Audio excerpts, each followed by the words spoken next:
നമസ്കാരം. ന്യൂസ് അപ്ഡേറ്റ്സിലേക്ക് സ്വാഗതം. പ്രധാന വാർത്തകൾ നോക്കാം. ഷഹബാസ് കൊലക്കേസ് പ്രതികളുടെ വീടുകളിൽ റെയ്ഡ്. കൊലപ്പെടുത്താൻ ഉപയോഗിച്ച നഞ്ചക്ക് കണ്ടെടുത്തു. കൂടുതൽ പേരുടെ പങ്ക് പരിശോധിച്ച് പോലീസ്. പരമാവധി ശിക്ഷ ലഭിക്കണമെന്ന് പിതാവ്. നികുതി പീഠം അവർക്ക് കിട്ടാവുന്ന പരമാവധി ശിക്ഷ വാങ്ങിക്കൊടുക്കും. വെഞ്ഞാറമൂട് അഫാൻ കൂടുതൽ പേരെ കൊല്ലാൻ ലക്ഷ്യമിട്ടെന്ന് വെളിപ്പെടുത്തൽ.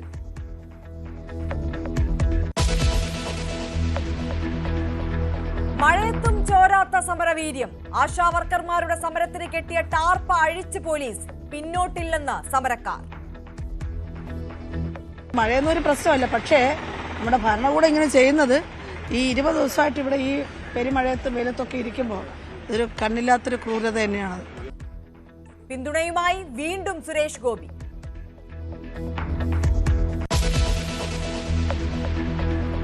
സംസ്ഥാനത്ത് വന്യജീവി ആക്രമണം തുടർക്കഥ. കാട്ടുപന്നി ആക്രമണത്തിൽ കണ്ണൂരിൽ കർഷകന് ദാരുണാന്ത്യം. മരിച്ചത് മൊകേരി സ്വദേശി ശ്രീധരൻ. റിപ്പോർട്ട് തേടി AK ശശീന്ദ്രൻ. 2 മാസത്തിനിടെ വന്യജീവി ആക്രമണത്തിൽ കൊല്ലപ്പെട്ടത് 15 പേർ.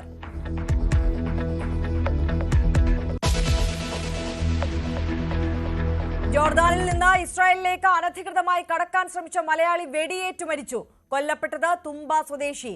സംഘത്തിലുണ്ടായത് 4 മലയാളികൾ. വെടിയേറ്റ ഒരാളെ നാട്ടിലെത്തിച്ചു. 2 പേർ ഇസ്രായേൽ ജയിലിൽ.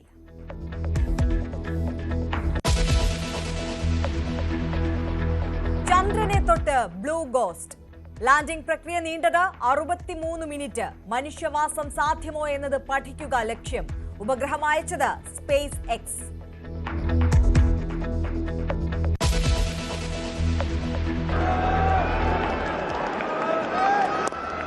Vidarbha wins the Ranji Trophy after 2-2-1-5 days. This will last for a lifetime and beyond. Memories etched in Ranji history, added to the tapestry of Indian cricket forever. Ranji trophy ഉയർത്തി വിദർഭ. തുണയായത് 1ാം ഇന്നിംഗ്സ് ലീഡ്. നാഗ്പൂർ ടെസ്റ്റ് സമനിലയിൽ. കേരള ടീമിന്റെ മടക്കം തല ഉയർത്തി. Champions ട്രോഫിയിൽ ആദ്യ തകർച്ചയിൽ നിന്ന് ഇന്ത്യ കരകയറുന്നു.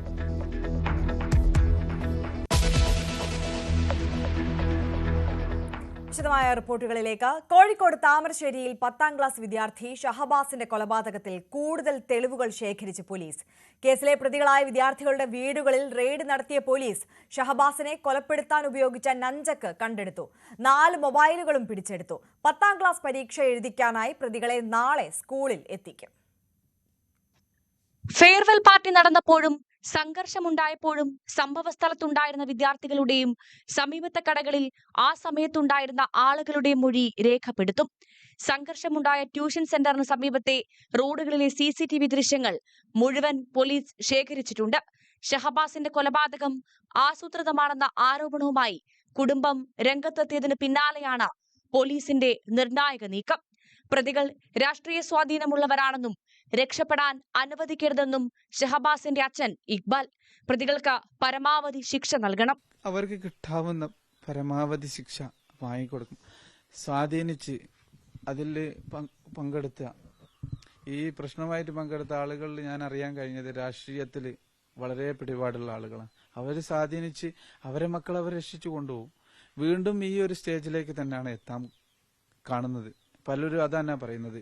നാട്ടിലുള്ള ആളുകളായി കഴിഞ്ഞാൽ പുറത്തുനിന്ന് കഴിഞ്ഞ ദിവസവും അതായത് കഴിഞ്ഞ ആവശ്യം പ്രശ്നം ഉണ്ടാക്കി അവിടുന്ന് തന്നെ പറഞ്ഞത് എന്റെ കുട്ടിയാണ്, എന്റെ ഏട്ടൻ ജോലിയുണ്ട്, അതുകൊണ്ട് അത് പിടിപാട് കൊണ്ട് നമ്മൾ കഴിച്ചിലായി പോകുന്നോളും, കുഴപ്പമില്ല എന്നുള്ള ഒരു സംസാര രീതിയാണ് പരക്കെ ഇവിടെ കേൾക്കാൻ കഴിയുന്നത്. കൊലപാതകവുമായി ബന്ധപ്പെട്ട ഡിജിറ്റൽ തെളിവുകൾ ശേഖരിക്കുന്നതിനും ആയുധങ്ങൾ കണ്ടെത്തുന്നതിനുമായി പ്രതികളുടെ വീടുകളിൽ പോലീസ് റെയ്ഡ് നടത്തി. പ്രതികൾ ഒരാളുടെ വീട്ടിൽ നിന്ന് താമരശ്ശേരി SHO സായൂജിന്റെ നേതൃത്വത്തിലുള്ള പോലീസ് സംഘമാണ് നഞ്ചക്ക് കണ്ടെടുത്തത്. ഇതിനു പുറമെ 4 മൊബൈൽ ഫോണുകളും പോലീസ് പിടിച്ചെടുത്തു. നാളെ തുടങ്ങുന്ന SSLC പരീക്ഷ എഴുതിക്കാനായി പ്രതികളെ സ്കൂളിലെത്തിക്കും. സുരക്ഷാ പ്രശ്നങ്ങളുള്ളതിനാൽ കർശനമായ സുരക്ഷയോടെയാവും കുട്ടികളെ എത്തിക്കുകയെന്ന് പോലീസ് അറിയിച്ചു. ന്യൂസ് 18 കോഴിക്കോട്. വെഞ്ഞാറമൂട് കൂട്ടക്കൊലക്കേസിലെ പ്രതി അഫാൻ കൂടുതൽ പേരെ കൊലപ്പെടുത്താൻ പദ്ധതിയിട്ടിരുന്നതായി വെളിപ്പെടുത്തൽ. പോലീസിന് പുറമെ ആശുപത്രി സെല്ലിൽ സന്ദർശിച്ച മാനസിക വിദഗ്ധരോടാണ് അഫാൻ ഇക്കാര്യങ്ങൾ വെളിപ്പെടുത്തിയത്. അഫാന്റെ കസ്റ്റഡി ആവശ്യപ്പെട്ട് പോലീസ് നാളെ കോടതിയിൽ അപേക്ഷ നൽകും. അഫാനെ ഉടൻ പോലീസ് ജയിലിലേക്ക് മാറ്റും. മനുഷ്യ മനസാക്ഷിയെ നടുക്കിയ ക്രൂര കൊലപാതകത്തിന്റെ ചുരുളഴിക്കുന്നതിനിടെയാണ് അന്വേഷണ സംഘത്തിന് മുൻപാകെ പ്രതി അഫാൻ കൂടുതൽ വെളിപ്പെടുത്തൽ നടത്തുന്നത്. ബന്ധുക്കളായ 2 പേരെ കൂടി കൊലപ്പെടുത്താൻ പദ്ധതിയിട്ടിരുന്നു എന്നാണ് അഫാന്റെ ഞെട്ടിക്കുന്ന വെളിപ്പെടുത്തൽ. ഉറ്റ ബന്ധുക്കളും തട്ടത്തുമല സ്വദേശികളുമായ അമ്മയെയും മകളെയും കൊലപ്പെടുത്താനായിരുന്നു അഫാന്റെ നീക്കം. പോലീസ് സെല്ലിൽ കഴിയവേ തന്നെ സന്ദർശിച്ച മാനസികാരോഗ്യ വിദഗ്ധരോടും അഫാൻ ഇക്കാര്യം വെളിപ്പെടുത്തിയിട്ടുണ്ട്. കൊലപാതകങ്ങൾ നടത്തുന്നതിന് ദിവസങ്ങൾക്ക് മുൻപ് 5 ലക്ഷം രൂപ ഈ കുടുംബത്തോട് ചോദിച്ചിരുന്നെങ്കിലും പണം നൽകാതിരുന്നതാണ് പകയ്ക്ക് കാരണം. കുടുംബത്തെ സഹായിക്കാത്ത അമ്മാവനോടും പക തോന്നിയെന്നും അദ്ദേഹത്തിന്റെ കുട്ടിയുടെ പ്രായക്കുറവ് മനസ്സിലേക്ക് വന്നതിനാൽ കൊല്ലാനുള്ളവരുടെ പട്ടികയിൽ ഉൾപ്പെടുത്തിയില്ല എന്നുമാണ് അഫാൻ പറയുന്നത്. ഇതിനിടെ കുടുംബത്തിന് സാമ്പത്തിക ബാധ്യതയുണ്ടായത് ചിട്ടിയും വായ്പയിലൂടെയുമാണെന്നും ഇക്കാര്യം അഫാനും മാതാവും അബ്ദുൾ റഹീമിനെ അറിയിച്ചിരുന്നില്ലെന്നും പോലീസ് കണ്ടെത്തി. നിലവിലെ പരിശോധനാ റിപ്പോർട്ടുകളിൽ അഫാൻ രാസലഹരികളൊന്നും ഉപയോഗിച്ചിട്ടില്ലെന്ന് തെളിഞ്ഞു. അഫാന്റെ ആരോഗ്യസ്ഥിതി മെച്ചപ്പെട്ടെന്ന റിപ്പോർട്ട് ഡോക്ടർമാർ പോലീസിന് കൈമാറി. ന്യൂസ് 18 തിരുവനന്തപുരം. ലഹരി വിൽപ്പനക്കാരെ കണ്ടെത്താനുള്ള പോലീസിന്റെ ഓപ്പറേഷൻ ഡി ഹണ്ട് കൊച്ചിയിലും പരിശോധന ശക്തമാക്കി. വിദ്യാർത്ഥികൾക്കിടയിൽ ലഹരി ഉപയോഗം വർദ്ധിക്കുന്ന സാഹചര്യത്തിലാണ് നടപടി. കഴിഞ്ഞ മാസം 22 മുതൽ ആരംഭിച്ച പരിശോധനയിൽ കൊച്ചിയിൽ 162 പേരാണ് പിടിയിലായത്. സ്കൂൾ കോളേജ് പരിസരങ്ങൾ കേന്ദ്രീകരിച്ചും സാമൂഹിക വിരുദ്ധരുടെ താവളമായി ശ്രദ്ധിക്കപ്പെട്ട ഇടങ്ങളിലും നിരീക്ഷണം ശക്തമാക്കാനാണ് പോലീസിന്റെ തീരുമാനം. കഴിഞ്ഞ മാസം 22 മുതൽ ആരംഭിച്ച പരിശോധനയിൽ 162 പേരാണ് പിടിയിലായത്. 150 കേസുകൾ രജിസ്റ്റർ ചെയ്തു. പ്രതികളിൽ നിന്നും MDMA, കഞ്ചാവ്, ഹാഷിഷ് ഓയിൽ, ബ്രൗൺ ഷുഗർ, കഞ്ചാവ് ചെടി എന്നിവയും പിടിച്ചെടുത്തിരുന്നു. സംസ്ഥാനത്ത് അടുത്തിടെ ഉണ്ടായ ആക്രമണ സംഭവങ്ങളിലെല്ലാം ലഹരിയുടെ സ്വാധീനമുണ്ടെന്നും പോലീസ് പരിശോധന ശക്തമല്ലാത്തതാണ് ലഹരി വസ്തുക്കളുടെ ലഭ്യം കൂടുന്നതെന്നും വ്യാപക വിമർശനം ഉയർന്നതോടെയാണ് പോലീസ് പരിശോധന ശക്തമാക്കിയിരിക്കുന്നത്. സ്കൂൾ കോളേജ് വിദ്യാർത്ഥികൾക്ക് ലഹരി എത്തിക്കുന്ന സംഘങ്ങളുടെ ഉറവിടം കണ്ടെത്തുകയാണ് പോലീസിന്റെ ലക്ഷ്യം. ന്യൂസ് 18 കൊച്ചി. കുട്ടികളിലെ ലഹരി ഉപയോഗം തടയാൻ സംസ്ഥാന വ്യാപക പ്രചാരണത്തിന് MSF ഉറവിടങ്ങളെ കണ്ടെത്തി തടയുക എന്നതാണ് ലക്ഷ്യമെന്ന് MSF സംസ്ഥാന പ്രസിഡന്റ് PK നവാസ് പറഞ്ഞു. കൊച്ചി കാക്കനാട് തെങ്ങോട് ഗവൺമെന്റ് ഹൈസ്കൂളിൽ വിദ്യാർത്ഥിനിക്ക് നേരെ നായ്ക്കുരണപ്പൊടി വിതറിയ സംഭവത്തിൽ പോലീസ് കേസെടുത്തു. ആൺകുട്ടികളും പെൺകുട്ടികളും അടക്കം 6 സഹപാഠികളെയും 2 അധ്യാപകരെയും പ്രതികളാക്കിയാണ് ഇൻഫോ പാർക്ക് പോലീസ് കേസെടുത്തത്. ഫെബ്രുവരി 3-നാണ് 10ാം ക്ലാസ് വിദ്യാർത്ഥിനിക്ക് നേരെ സഹപാഠികളായ പെൺകുട്ടികളും ആൺകുട്ടികളും അടങ്ങുന്ന 6-അംഗ സംഘം നായ്ക്കുരണപ്പൊടി വിതറിയത്. കേസിൽ ആരോപണ വിധേയരായ 6 വിദ്യാർത്ഥികൾക്കും 2 അധ്യാപകർക്കുമെതിരെയാണ് കേസ്. സംഭവം അറിഞ്ഞിട്ടും പെൺകുട്ടിക്ക് സംരക്ഷണം നൽകാതെ മനഃപൂർവ്വം അവഗണിച്ചെന്നും ക്ലാസ്സിലിരിക്കാൻ നിർബന്ധിച്ചെന്നുമാണ് അധ്യാപകർക്കെതിരായ പരാതി. പ്രധാന അധ്യാപിക ജിഷ, ക്ലാസ് ടീച്ചർ ശ്രീകാന്ത് എന്നിവർക്കെതിരെയാണ് കേസ്. BNS 118(1)(3)(5) വകുപ്പുകളനുസരിച്ച് ബോധപൂർവമുള്ള ഉപദ്രവിക്കൽ കുറ്റമാണ് ഇരുവർക്കുമെതിരെ ചുമത്തിയിരിക്കുന്നത്. നായ്ക്കുരണപ്പൊടി ആക്രമണത്തിനിരയായ പെൺകുട്ടി അണുബാധ മൂലം ദിവസങ്ങളോളം ചികിത്സയിലായിരുന്നു. സ്വകാര്യ ഭാഗങ്ങളെ വരെ ഇത് ബാധിച്ചു. മൂത്രമൊഴിക്കാൻ പോലും ആകാത്ത വിധം കടുത്ത ശാരീരിക അസ്വസ്ഥതകളും ഉണ്ടായി. അധ്യാപകരുടെ നിലപാടും സ്കൂളിലെ പ്രശ്നങ്ങളും കുട്ടിയെ മാനസികമായി ബാധിച്ചു. കൗൺസിലിംഗ് നടത്തി കുട്ടിയെ സാധാരണ നിലയിൽ എത്തിക്കാനുള്ള ശ്രമം തുടരുകയാണ്. ക്ലാസ് മുറിയിലെ ഡെസ്ക് ഉപയോഗിച്ച് ഈ സഹപാഠികൾ മുതുകിൽ ഇടിച്ചിട്ടുണ്ടെന്നും പെൺകുട്ടി മൊഴി നൽകിയിട്ടുണ്ട്. വിദ്യാഭ്യാസ മന്ത്രിയുടെ നിർദ്ദേശാനുസരണം വെള്ളിയാഴ്ച സ്കൂളിലും കുട്ടിയുടെ വീട്ടിലും വിദ്യാഭ്യാസ വകുപ്പ് ഉദ്യോഗസ്ഥരെത്തി അന്വേഷണം നടത്തി. ജില്ലാ ലീഗൽ സർവീസസ് അതോറിറ്റിയും വിദ്യാർത്ഥിനിയുടെ മൊഴി രേഖപ്പെടുത്തിയിട്ടുണ്ട്. ന്യൂസ് 18 കൊച്ചി. അർദ്ധരാത്രി ഉറങ്ങിക്കിടന്ന ആശാവർക്കർമാരെ വിളിച്ചുണർത്തി ടാർപോളിൻ ഷീറ്റ് അഴിപ്പിച്ച് പോലീസ്. കോടതി വിധി ചൂണ്ടിക്കാട്ടിയാണ് പോലീസ് നടപടി. സെക്രട്ടേറിയറ്റിന് മുന്നിലെ സമരപ്പന്തലിൽ മഴ നനയാതിരിക്കാൻ കെട്ടിയ ടാർപ്പയാണ് അഴിപ്പിച്ചത്. മുകളിൽ നിന്നുള്ള ഉത്തരവാണ് പോലീസ് നടപ്പാക്കിയതെന്ന് പ്രതിഷേധക്കാർ ആരോപിച്ചു. രാത്രി ടാർപോളിൻ കെട്ടി അതിനു താഴെ പായ വിരിച്ചുറങ്ങുകയായിരുന്നു ആശാപ്രവർത്തകർ. പുലർച്ചെ 3 മണിയോടെ മഴ പെയ്തപ്പോഴാണ് പോലീസ് നടപടി. ടാർപോളിൻ അഴിച്ചു മാറ്റണമെന്ന് നിർബന്ധപൂർവ്വം പോലീസ് ആവശ്യപ്പെട്ടു. കോടതി ഉത്തരവും പോലീസ് പരാമർശിച്ചു. പോലീസിന്റേത് മനുഷ്യത്വരഹിതമായ നടപടിയെന്ന് പ്രതിഷേധക്കാർ. അതുകൊണ്ട് മഴയൊന്നും ഒരു പ്രശ്നമല്ല. പക്ഷേ നമ്മുടെ ഭരണകൂടം ഇങ്ങനെ ചെയ്യുന്നത് ഈ 20 ദിവസമായിട്ട് ഇവിടെ ഈ പെരുമഴയത്തും വെയിലത്തൊക്കെ ഇരിക്കുമ്പോൾ ഇതൊരു കണ്ണില്ലാത്തൊരു ക്രൂരത തന്നെയാണ്. ഒരു 15 പേരാണ് ഉണ്ടായിരുന്നത്. അഴിച്ചു മാറ്റിയതിന് ശേഷം മഴയത്ത് ഇരിക്കുമായിരുന്നു, കസേരയിൽ ഇരിക്കുമായിരുന്നു. എങ്ങനെയാണ് കിടക്കാൻ പറ്റുന്നത്? എല്ലാം നനഞ്ഞു, വിരിച്ചിരുന്നതെല്ലാം നനഞ്ഞു. ഞങ്ങളുടെ പ്ലാസ്റ്റിക് ഷീറ്റും പായും എല്ലാം നനഞ്ഞു. പിന്നെ കിടക്കാൻ പറ്റില്ലല്ലോ, ഇരുന്ന് നേരം വിളിപ്പിക്കുമായിരുന്നു ഇത്രയും സമയം. ഇതിപ്പോൾ ഞങ്ങൾ വീണ്ടും ഒന്ന് പിടിച്ച് ഇങ്ങനെ ചാരി വെച്ചിരിക്കുന്നതാണ്. പോലീസ് പറയുന്നത് നിങ്ങൾ ഇത് മഴയത്ത് നിങ്ങൾ കുട പിടിച്ചിരുന്നോളാം. നിങ്ങളുടെ ആരുടെ കയ്യിലും കുട പോലും ഉണ്ടായിരുന്നില്ല, മഴയത്തിരിക്കുമായിരുന്നു. ആശാവർക്കർമാരുടെ അനിശ്ചിതകാല രാപ്പകൽ സമരം 21 ദിവസം പിന്നിട്ടു. ആശാവർക്കർമാർ നാളെ നിയമസഭയിലേക്ക് മാർച്ച് നടത്തും. വേതനം 7000-ൽ നിന്ന് 21,000 ആക്കുക, പെൻഷൻ അനുവദിക്കുക, വിരമിക്കുമ്പോൾ ₹1,00,000 അനുവദിക്കുക തുടങ്ങിയ ആവശ്യങ്ങൾ ഉന്നയിച്ചാണ് സമരം. ന്യൂസ് 18 തിരുവനന്തപുരം.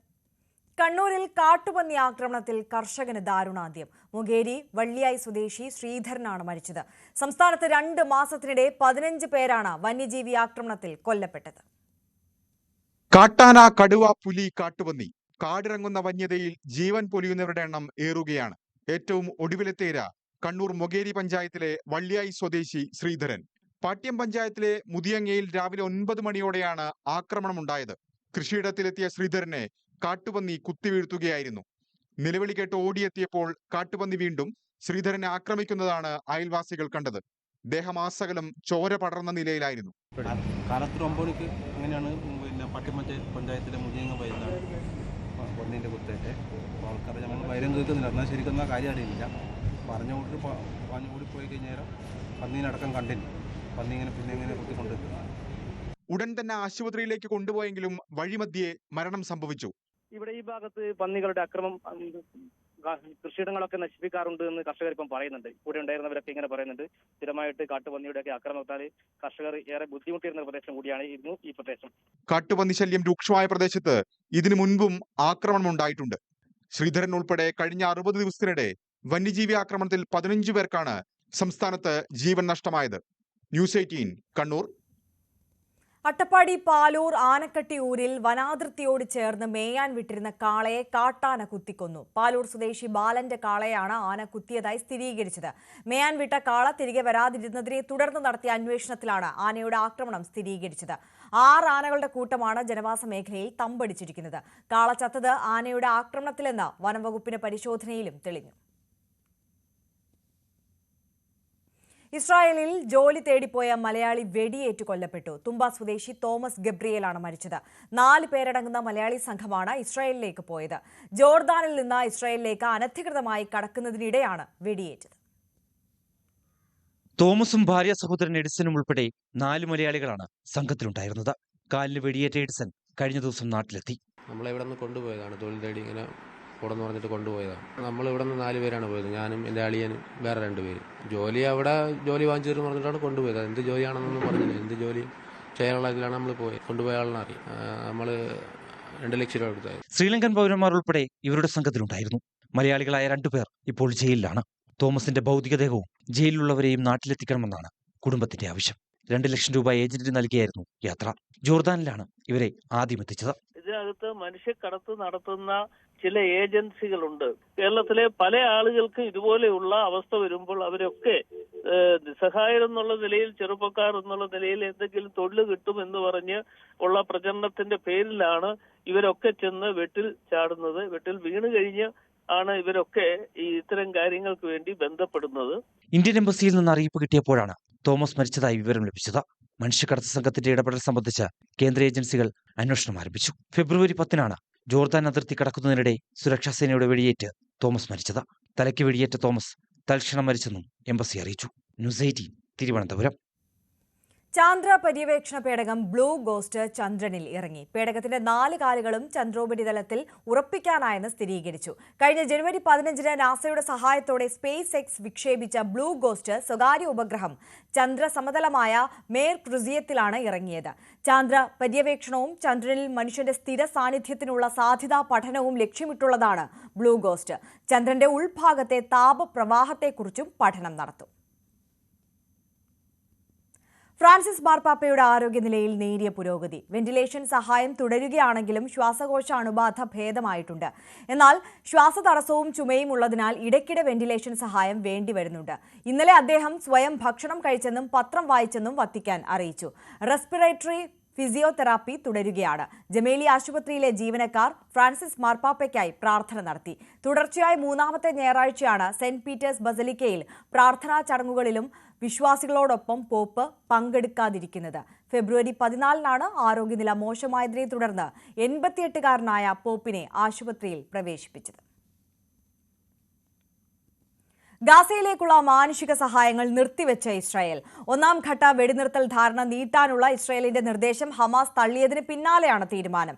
ജനുവരി 19-ന് ഗാസയിൽ നിലവിൽ വന്ന 6 ആഴ്ചത്തെ ആദ്യഘട്ട വെടിനിർത്തലിന്റെ കാലാവധി അവസാനിച്ചു. റമദാൻ, പെസഹ കാലയളവുകളിൽ ഗാസയിൽ താൽക്കാലിക വെടിനിർത്തൽ എന്ന US നിർദ്ദേശം ഇസ്രായേൽ അംഗീകരിച്ചിരുന്നു. എന്നാൽ ഹമാസ് ഇത് അംഗീകരിച്ചില്ല.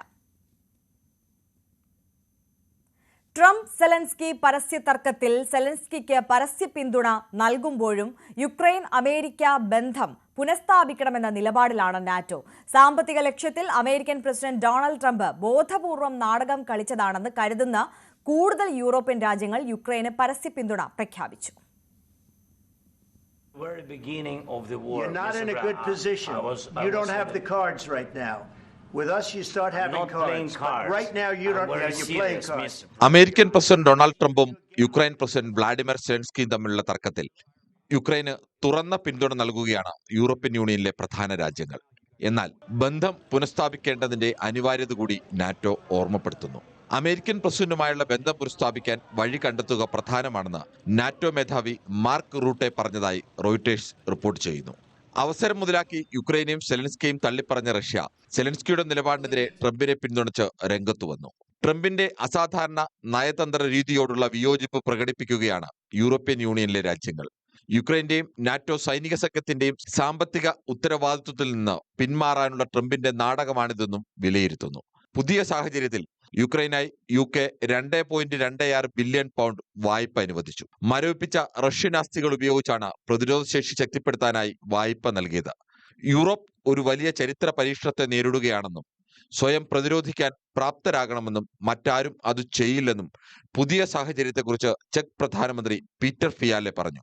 കനേഡിയൻ പ്രധാനമന്ത്രി Justin Trudeau, German chancellor Olaf Scholz, French president Emmanuel Macron, Australian പ്രധാനമന്ത്രി ആന്റണി അൽബനീസ് എന്നിവരുൾപ്പെടെ നിരവധി ലോക നേതാക്കളാണ് യുക്രൈന് പിന്നിൽ അണിനിരക്കുന്നത്. International desk, news 18. 97ാമത് ഓസ്കർ പുരസ്കാര നിശ ഇന്ന് ലോസ് ഏഞ്ചലസിലെ ഡോൾബി തിയേറ്ററിൽ നടക്കും. ഇന്ത്യൻ സമയം തിങ്കളാഴ്ച രാവിലെ 5:30 മുതൽ സിനിമാ ലോകം കാത്തിരിക്കുന്ന പ്രഖ്യാപനങ്ങൾ ആരംഭിക്കും. ട്രാൻസ്ജെൻഡർ അധോലോക നായികയുടെ കഥ പറയുന്ന എമിലിയ പെരസാണ് പല അവാർഡുകളും പ്രതീക്ഷിക്കുന്നത്. ഹ്രസ്വ ചിത്ര വിഭാഗത്തിൽ ഒരു Indian സിനിമയുമുണ്ട്.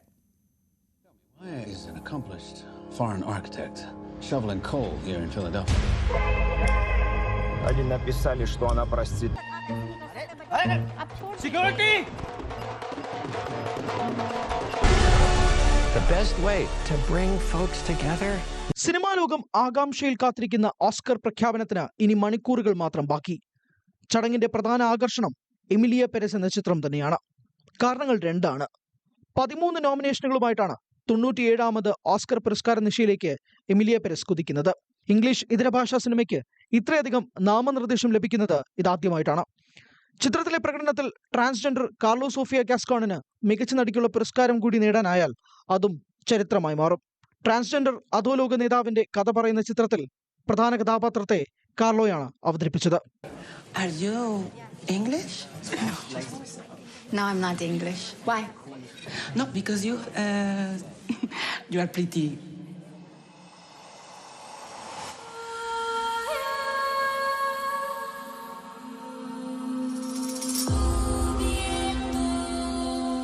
So?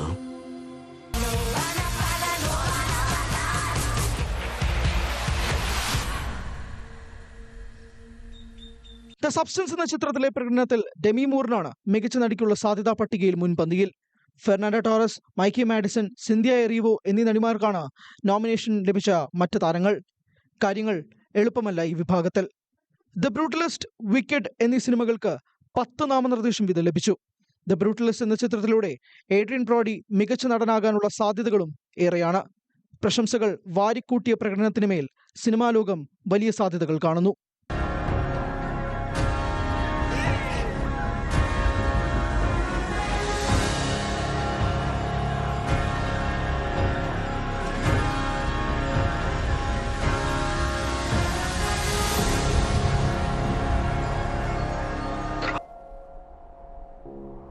Enora the Brutalist, A Complete Unknown, Conclave, Dune Part 2, I Am Still Here, Nickel Boys, The Substance എന്നീ ചിത്രങ്ങളാണ് മികച്ച സിനിമ എന്ന വിഭാഗത്തിൽ എത്തുന്നത്.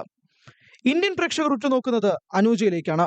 മികച്ച ഷോർട്ട് ഫിലിം വിഭാഗത്തിൽ ഇന്ത്യൻ സിനിമയായ അനൂജയ്ക്ക് നാമനിർദ്ദേശം ലഭിച്ചു. പ്രിയങ്ക ചോപ്ര, ഗുനീത് മോങ്കയും ചേർന്ന് നിർമ്മിച്ച ഈ ഹ്രസ്വചിത്രത്തിന് മേൽ പ്രതീക്ഷകളേറെയാണ്.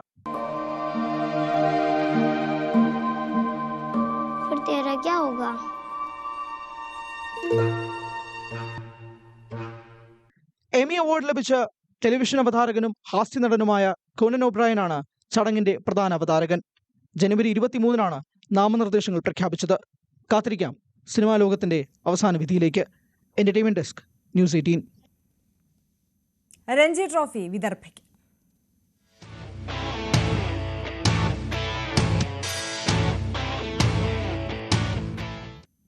രഞ്ജി ട്രോഫി റണ്ണേഴ്സ് അപ്പ് എന്ന ചരിത്ര നേട്ടവുമായി കേരളം നാഗ്പൂരിൽ നിന്നും മടങ്ങി. രണ്ടാം ഇന്നിംഗ്സിൽ 9 വിക്കറ്റിന് 375 റൺസ് എടുത്ത വിദർഭ ദർശൻ നാൽഖണ്ഡെ അർദ്ധ സെഞ്ചുറി നേടിയതും മത്സരം സമനിലയിൽ അവസാനിപ്പിക്കാൻ കൈകൊടുത്തു. വിദർഭ സ്റ്റേഡിയത്തിൽ തോൽവി വഴങ്ങിയിട്ടില്ല എന്ന റെക്കോർഡ് കേരളം നിലനിർത്തി.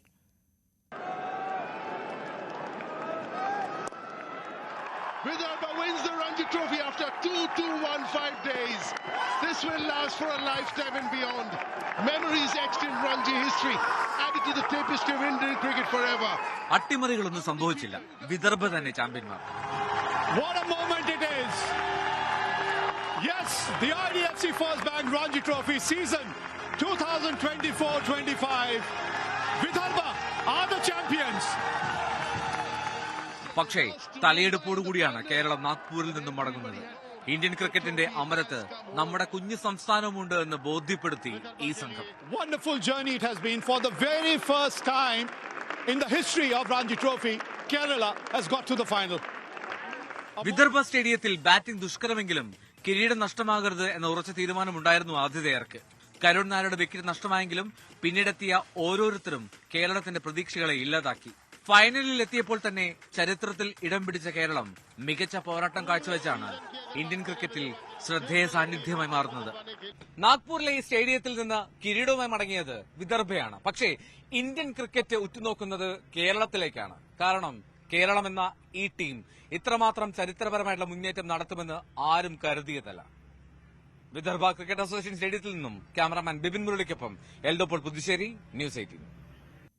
ഹരിയാനയിൽ കോൺഗ്രസ് പ്രവർത്തകയുടെ മൃതദേഹം സ്യൂട്ട് കേസിൽ. രാഹുൽ ഗാന്ധിയുടെ ഭാരത് ജോഡോ യാത്രയിൽ ഉൾപ്പെടെ സജീവമായിരുന്ന ഹിമാനി നർവാളാണ് കൊല്ലപ്പെട്ടത്. തദ്ദേശ തെരഞ്ഞെടുപ്പിനിടെയുണ്ടായ കൊലപാതകം സംസ്ഥാനം ഭരിക്കുന്ന BJP സർക്കാരിനെതിരെ ആയുധമാക്കുകയാണ് കോൺഗ്രസ്. റോഹ്തക്കിലെ സാംപ്ല ബസ് സ്റ്റാൻഡിന് സമീപമാണ് സ്യൂട്ട് കേസ് ഉപേക്ഷിക്കപ്പെട്ട നിലയിൽ കണ്ടെത്തിയത്. സംശയം തോന്നിയ യാത്രക്കാർ പോലീസിന്റെ ശ്രദ്ധയിൽപ്പെടുത്തി. പോലീസ് എത്തി തുറന്നു പരിശോധിച്ചപ്പോൾ സ്യൂട്ട് കേസിൽ മൃതദേഹം. കൊല്ലപ്പെട്ടത് കോൺഗ്രസ് പ്രവർത്തക ഹിമാനി നർവാളാണെന്ന് പാർട്ടി നേതൃത്വം സ്ഥിരീകരിച്ചു. കഴുത്തിൽ ഷാൾ ചുറ്റി മുറുക്കിയ നിലയിലായിരുന്നു. മുറിവേറ്റ പാടുകളുമുണ്ട്. കഴുത്ത് ഞെരിച്ച് കൊലപ്പെടുത്തിയതെന്നാണ് പോലീസിന്റെ നിഗമനം. टीमें लगातार लगी हुई हैं. कल से ही जब से सूचना हमारे पास आई थी उसी टाइम से पूरा प्रशासन अलर्ट है. टीमें लगी हुई हैं. अलग अलग 3-4 टीमें हैं. साइंटिफिक एंगल जो भी उन पर काम कर रहे हैं. जो भी साइंटिफिक चीज़ें हैं, कैमरा, CCTV कैमरा वगैरह, और जो भी साइंटिफिक एविडेंस कोई भी हो सकते हैं, उन पर काम चल रहा है. और जो भी उनके आधार पर जैसा निष्कर्ष निकलेगा उसी हिसाब से कार्रवाई जारी रहेगी. CCTV ദൃശ്യങ്ങളടക്കം പരിശോധിച്ച് സ്യൂട്ട് കേസ് ഉപേക്ഷിച്ചത് ആരെന്ന് കണ്ടെത്താനുള്ള ശ്രമം പോലീസ് തുടരുകയാണ്. കോൺഗ്രസ് റാലികളിലും നിയമസഭാ തിരഞ്ഞെടുപ്പ് പ്രചാരണത്തിലും സജീവമായിരുന്നു ഹിമാനി. രാഹുൽ ഗാന്ധിക്കൊപ്പം ഭാരത് ജോഡോ യാത്രയിലും പങ്കെടുത്തു. തദ്ദേശ തിരഞ്ഞെടുപ്പ് നടക്കുന്നതിനിടെയുണ്ടായ കൊലപാതകം വൻ രാഷ്ട്രീയ വിവാദമായി മാറിക്കഴിഞ്ഞു. സംസ്ഥാനത്ത് ക്രമസമാധാന നില തകർന്നുവെന്നാരോപിച്ച് കോൺഗ്രസ് നേതാവ് ഭൂപീന്ദർ സിംഗ് ഹൂഡ രംഗത്ത് വന്നു. പ്രത്യേക സംഘത്തെ നിയോഗിച്ച് അന്വേഷണം നടത്തണമെന്നാണ് കോൺഗ്രസിന്റെ ആവശ്യം. National desk, news 18. തെറ്റിയെന്ന് പറഞ്ഞ് തിരുത്തി തരൂർ.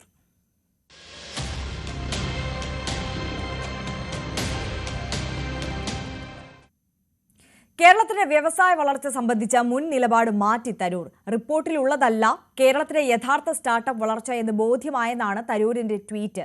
കടലാസുകളിൽ മാത്രമല്ല കേരളത്തിലെ വ്യവസായ വളർച്ച ഉണ്ടാകേണ്ടത്. സർക്കാരിന്റെ ഉദ്ദേശശുദ്ധി നല്ലതാകാമെന്നും കൂടുതൽ സ്റ്റാർട്ടപ്പുകൾ വേണമെന്നും തരൂർ ആവശ്യപ്പെട്ടു. കേരളത്തിൽ നിരവധി ചെറുകിട ഇടത്തരം വ്യവസായങ്ങൾ പൂട്ടിയെന്ന റിപ്പോർട്ട് പങ്കുവച്ചാണ് തരൂർ നിലപാട് മയപ്പെടുത്തിയത്. കാസർഗോഡ് 21 വയസ്സുകാരിയെ വാട്സപ്പിലൂടെ മുത്തലാഖ് ചൊല്ലിയ സംഭവത്തിൽ പോലീസ് കേസെടുത്തു. നെല്ലിക്കട്ട് സ്വദേശി അബ്ദുൾ റസാഖിനെതിരെയാണ് ഹോസ്ദുർഗ് പോലീസ് കേസെടുത്തത്. മുസ്ലിം സ്ത്രീ വിവാഹ സംരക്ഷണ നിയമത്തിന് പുറമെ സ്ത്രീധന പീഡന നിയമപ്രകാരവും കേസെടുത്തിട്ടുണ്ട്. പെൺകുട്ടിയുടെയും കുടുംബത്തിന്റെയും ദുരവസ്ഥ സംബന്ധിച്ച് ന്യൂസ് 18 ആണ് ആദ്യം വാർത്ത പുറത്തുകൊണ്ടുവന്നത്. ലോകത്താരോടെ കാനത്തൊന്നും കഴിക്കുന്നില്ല. കാനത്ത് കഴിച്ചെങ്കിൽ അതേപോലെ രീതിയിൽ നിൽക്കണോ? പറഞ്ഞ പോലെ കേട്ടിട്ട് നിൽക്കണോ? ഇങ്ങനെ മാനസിക രോഗമാക്കി 3 കൊല്ലം ഞാൻ സഹിക്കുന്നത്. നിങ്ങൾക്ക് പറഞ്ഞെങ്കിൽ മനസ്സിലാവുന്നില്ലേ? അല്ലേ? വേണ്ടെന്നില്ലെങ്കിൽ വേണ്ടെന്നില്ലേ? വേണ്ട. നിങ്ങളോട് തന്നെ പറയുന്നത്, നിങ്ങൾ ഉപ്പാടെ പറയുന്നത് തലാക്ക് 3 തലാക്ക് ഞാൻ ചൊല്ലി. എനിക്ക് നിങ്ങളെ മോള് വേണ്ട. ഓക്കെ, നിങ്ങളെ കാനത്ത് കഴിച്ചോട് ഞാൻ പറഞ്ഞു. ഓക്കെ. കാസർഗോഡ് കല്ലൂരാവിയിൽ 21 വയസ്സുകാരിയെ വാട്സാപ്പിലൂടെ മുത്തലാഖ് ചൊല്ലിയ സംഭവത്തിൽ ഭർത്താവിനെതിരെ ഹോസ്ദുർഗ് പോലീസ് കേസെടുത്തു. നെല്ലിക്കട്ട സ്വദേശി അബ്ദുൾ റസാഖിനെതിരെയാണ് യുവതിയുടെ പരാതിയിൽ പോലീസ് കേസെടുത്തത്.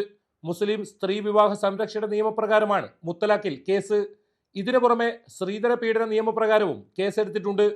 സ്ത്രീധന പീഡന നിയമപ്രകാരം അബ്ദുൾ റസാഖിന്റെ മാതാവ് നഫീസ, സഹോദരിമാരായ റുക്കിയ, ഫൗസിയ എന്നിവർക്കെതിരെയും കേസെടുത്തിട്ടുണ്ട്. ഉപ്പാന്റെ വാട്സപ്പിൽ മുത്തലാഖ് ചൊല്ലിയത്, അതിനു മുന്നേ വാട്സപ്പിൽ എന്നോട് പറഞ്ഞിനി ഇനി ഞങ്ങൾക്ക് നിന്നെ വേണ്ട, ഇനി നീ ഇങ്ങോട്ട് മെസ്സേജാ കോളാ ആക്കിയിട്ട് എന്നെ ബുദ്ധിമുട്ടിക്കണ്ട, ഇങ്ങോട്ടേക്ക് മെസ്സേജോ ഒന്നും കോളോ ഒന്നും ആക്കിയിട്ട എന്നെ ബ്ലോക്ക് ആക്കിയിട്ടുള്ളൂ. നീതി കിട്ടുമെന്ന് പ്രതീക്ഷിക്കുന്നു. പോരാട്ടം തുടരും. കഴിഞ്ഞ മാസം 21-നാണ് നെല്ലിക്കട്ട സ്വദേശിയായ അബ്ദുൾ റസാഖ് യുവതിയുടെ പിതാവിന്റെ വാട്സാപ്പ് വഴി മുത്തലാഖ് ചൊല്ലിയത്. ഇത് സംബന്ധിച്ച് ന്യൂസ് 18 ആണ് ആദ്യം വാർത്ത റിപ്പോർട്ട് ചെയ്തത്. ഗാർഹിക പീഡനവുമായി ബന്ധപ്പെട്ട് ഹോസ്ദുർഗ് കോടതിയിൽ യുവതി പരാതി നൽകിയിട്ടുണ്ട്. സ്ത്രീധനം കുറഞ്ഞതിന്റെ പേരിൽ ഭർത്തൃ വീട്ടുകാരുടെ കൊടിയ പീഡനത്തിനാണ് പെൺകുട്ടി ഇരയാകേണ്ടി വന്നത്. ഇൻസ്റ്റാഗ്രാമിലൂടെ പരിചയപ്പെട്ട ഇവരുടെ വിവാഹം നിയമപ്രകാരം 2022 ആഗസ്റ്റ് 11-നാണ് നടന്നത്. നിലവിൽ വിദേശത്തുള്ള അബ്ദുൾ റസാഖിനെ നാട്ടിലെത്തിക്കാനുള്ള നടപടികൾ സ്വീകരിക്കുമെന്ന് ഹോസ്ദുർഗ് പോലീസ് വ്യക്തമാക്കി. ന്യൂസ് 18 കാസർഗോഡ്. ഇനി നോക്കാം ഇന്നത്തെ സ്വർണം വെള്ളി നിരക്കുകൾ.